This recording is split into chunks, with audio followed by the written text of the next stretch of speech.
What is going on, everybody? Welcome back to the channel, and as always, thank you for clicking on this video. Let's go ahead and review The Unforgivable. One quick thing that I want to mention here before we start is that I will be having some movie trivia challenges happening on this channel, giving you more of a reason to watch the upcoming films. I will start off by having some trivia challenges on Spider-Man No Way Home and The Matrix Resurrections, and eventually just start having them as movies come out, whether in theaters or in streaming, just depending on the movie. If you know you're gonna see that movie, then go ahead and shoot me a DM or send me an email so that way I can have you featured here on the channel and you have a chance to win some cash money. I will be giving out cash prizes, and it's not only an opportunity for that, but it's an opportunity just to engage with people, have some fun movie trivia challenges, and potentially in the future having some discussions on the channel. So let's go ahead and have some fun and put your movie trivia to the test. All you gotta do is subscribe to the channel if you haven't done so already. Follow me on Instagram, send me a DM or an email, and I'll go ahead and contact you with further details. So The Unforgivable is starring Sandra Bullock. And apparently it's based on this TV series, which I did not even get a chance to see. But it's Sandra Bullock playing Ruth Slater, and she plays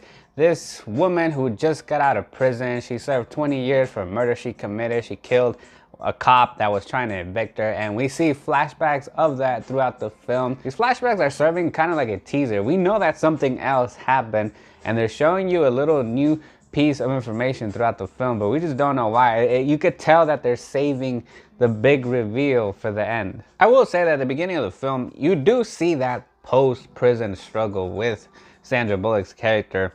We have her trying to get a job. Her parole officer, he's such a douche. Like, he doesn't even give her any hope or motivation. He just constantly tells her, like, you know what, you're a cop killer, and that's what you're gonna be branded as for the rest of your life. So don't get your hopes up. Just get your butt to work, and that's it. Forget about everything. Meanwhile, all this is going on. We have two brothers who are mourning the death of their father, which is the cop that Sandra Bullock's character killed.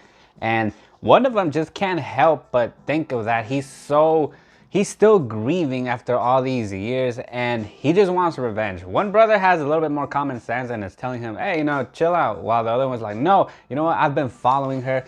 We can plan something out. We can take care of this. Let's do this. Let's avenge our dad. So you do have a good setup for that element of the character we're supposed to be rooting for, trying to make some progress, while on the other hand, you could say we have sort of like the villains that are planning something, and something's up. You can feel the tension rise, but really there's no stakes that are high throughout the majority of the film until, I would say, probably the third act. You actually feel that the stakes are high, that they're actually risks. And I say that because while Ruth is trying to get her life back together and trying to really get in contact with her little sister that she lost, really the two brothers they're having their own problems. They're over there going through their own crap, so you don't feel as if they're making progress in terms of fulfilling their revenge plan. Now, since this is a post-prison movie, I feel like the element of being on parole while having visitations from your parole officer, that could have been used a little better,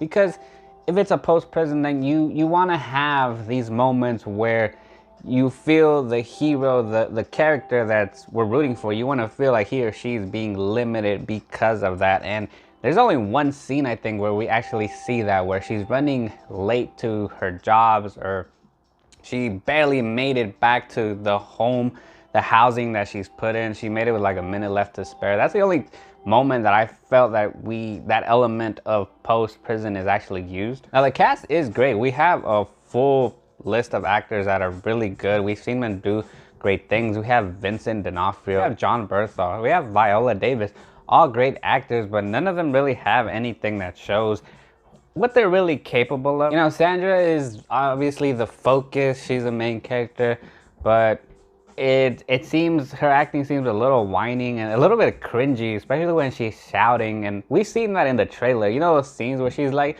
tell her about me. Like, I couldn't help but to cringe, and it seems a little desperate. Like, she's really desperate to do something, or I guess to show her range. I don't know if she's going for an Oscar or something. Not saying Sandra Bullock is a bad actor. She's a great actress, but in here, it seems kind of desperate. I think the only stand-up performance to me was what we saw in the trailer with Viola Davis, when she's like, you are not a victim! That's what she's known for. She's known for having those rage explosions, and she's good at it. And that's the only thing that I remember. In the third act, there's a certain scene where Sandra's character meets with another character to get some lead up on her sister, to see where she's been.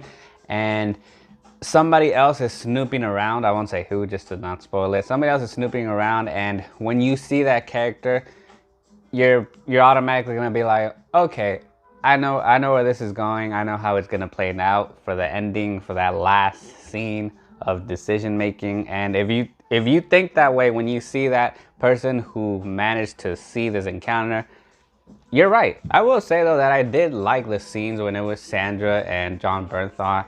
I feel like even though they didn't have much, but just those few scenes that they had, I don't know, for some reason I felt like they had, or they could have some chemistry if they're giving some better written roles. But other than that, I will say that The Unforgivable is a VOD. Alright, so The Unforgivable, if you've seen it or if you're gonna see it, go ahead and let me know in the comment section below your thoughts and opinions. If you like this video, go ahead and smash that like button, smash the subscribe button if you haven't done so already. Follow me on Instagram, keep watching this channel, and keep watching movies.